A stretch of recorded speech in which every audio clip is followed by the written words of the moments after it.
तो ब्रेक के बाद एक बार फिर आप सभी का स्वागत। जम्मू कश्मीर के अंदर आधिकारिक भाषा विधेयक 2020 को मंजूरी दे दी गई है। इसमें 5 भाषाओं को आधिकारिक भाषा का दर्जा देने का प्रावधान है। गृह मंत्री अमित शाह ने विधेयक के पारित होने पर खुशी व्यक्त की है।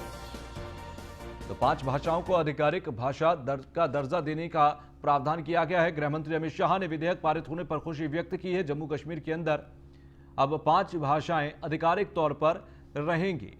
इसमें 5 भाषाओं का ज्ञान होगा, यानी कि सीधे तौर पर अब 5 भाषाओं को आधिकारिक भाषा बनाई गई। हिंदी, अंग्रेजी, उर्दू, कश्मीरी और डोगरी को यहां दर्जा मिला है। तो हिंदी, अंग्रेजी को यहां पर ऐड किया गया। आपको बता दें, इसके साथ ही साथ कश्मीरी, उर्दू और डोगरी, ये 5 भाषाएं रहेंगी जो कि आधिकारिक भाषा रहेंगी जम्मू कश्मीर की।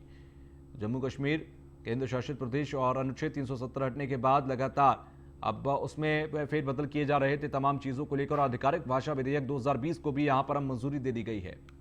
तो जम्मू कश्मीर आधिकारिक भाषा विधेयक 2020 को मंजूरी दी गई। इसमें 5 भाषाओं को आधिकारिक भाषा का दर्जा दिया गया। गृह मंत्री अमित शाह ने विधेयक के पारित होने पर खुशी व्यक्त की। हिंदी, अंग्रेजी, उर्दू, कश्मीरी और डोगरी को दर्जा मिला।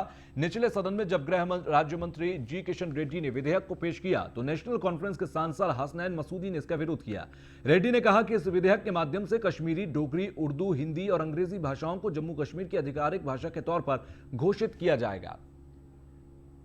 तो जम्मू कश्मीर आधिकारिक भाषा विधेयक 2020 को इससे मंजूरी मिली है। साथ ही साथ जम्मू कश्मीर के अंदर अब 5 आधिकारिक भाषाएं होंगी, जिसमें हिंदी, अंग्रेजी, उर्दू, डोगरी और कश्मीरी हो गई।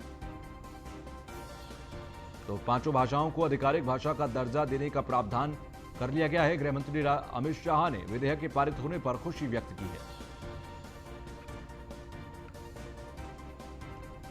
एसोसिएट एडिटर ब्रजेश श्रीवास्तव हमारे साथ जुड़ गए हैं। ब्रजेश, अनुच्छेद 370 हटने के बाद लगातार वहां पर तमाम फेरबदल देखने को मिले और उसमें एक सबसे बड़ा फेरबदल यह भी है कि वहां की आधिकारिक जो भाषाएं हैं 5 भाषाएं होंगी। देखिए, सबसे बड़ी बात यह है तुषार की अब जब जो है यूनियन टेरिटरी से हट करके अब अगर देखा जाए तो पूर्ण जम्मू कश्मीर को जो है अपना पूर्ण राज्य का दर्जा दे दिया गया है। और सबसे बड़ी बात यह है कि धारा 370 और 35 खत्म होने के बाद अब पूरी तरीके से कश्मीर भारत का हिस्सा है। ऐसे में जब पूरी देश की भाषा हिंदी है तो कश्मीर को भी आधिकारिक भाषा हिंदी के तौर पर जोड़ा गया है। तो उसकी जो नैसर्गिक भाषाएं थी, जो पुरानी भाषाएं थी, वो तो रहेंगी ही रहेंगी, लेकिन इसके साथ साथ अब जो है हिंदी को भी उस भाषा के तौर पर जोड़ा गया है। उसका भले ही कुछ राजनीतिक दल विरोध कर रहे हों, लेकिन साफ तौर पर ये तस्वीर केंद्र सरकार ने साफ कर दी है। गृह मंत्री अमित शाह ने भी इस पर अपनी प्रसन्नता जाहिर की है और साफ तौर पर कहा है कि चूंकि जम्मू कश्मीर भारत का अभिन्न हिस्सा है और जब भारत की भाषा हिंदी है तब भला जम्मू कश्मीर की आधिकारिक भाषा हिंदी क्यों नहीं होनी चाहिए। और इसी के तहत जो है भाषाई अधिनियम में संशोधन करते हुए कश्मीर की स्थानीय भाषा के तौर पर हिंदी को भी जोड़ा गया है। तो बेहद ही अहम फैसला माना जा रहा है। लेकिन दूसरी तरफ देखा जाए, क्योंकि इसका विरोध यहां पर भी है, इसका विरोध अगर देखा जाए तो जम्मू कश्मीर में भी कई जगह पर हुआ है, कश्मीर में खासतौर से इसका विरोध हुआ है। इन तमाम विरोधों के बीच 5 भाषाओं को यहां पर आधिकारिक भाषा का दर्जा मिला है। तो ऐसे में क्या, क्योंकि आने वाले समय में चुनाव भी होंगे जम्मू कश्मीर में, तो इसका फायदा क्या सरकार को होगा या विरोध का सामना करना पड़ेगा? देखिए, सबसे बड़ी बात यह है कि अगर कश्मीर में अभी तक, इससे पहले ये था कि कश्मीर केवल कश्मीरियों के लिए था।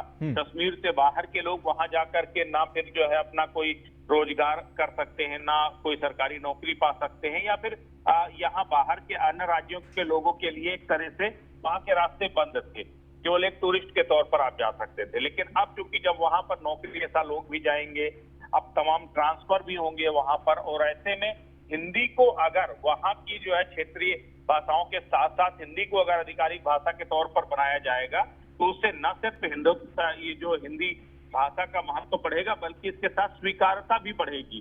तो इसको लेकर के इसमें कोई बहुत बड़ी बात नहीं है कि अगर वहां पर कुछ नेशनल कॉन्फ्रेंस वगैरह विरोध भी करती है, पीडीपी विरोध भी करती है, तो उसका विरोध कोई भी बहुत ज्यादा मायने नहीं रखेगा, क्योंकि अब सरकार ने तय कर लिया है कि जम्मू कश्मीर को नए सिरे से पुनर्गठित कर रहा है और उसमें नए सिरे से वहां पर लोगों को बसाने की, वहां पर एक नए तरीके की संस्कृति को विकसित करने का सरकार ने बीड़ा उठाया है। और उसी के तहत ये बड़ा फैसला है कि हिंदी को उनकी 5 भाषाओं के साथ शामिल किया गया है। ठीक है, चलिए, बहुत बहुत शुक्रिया हमसे जुड़ने के लिए।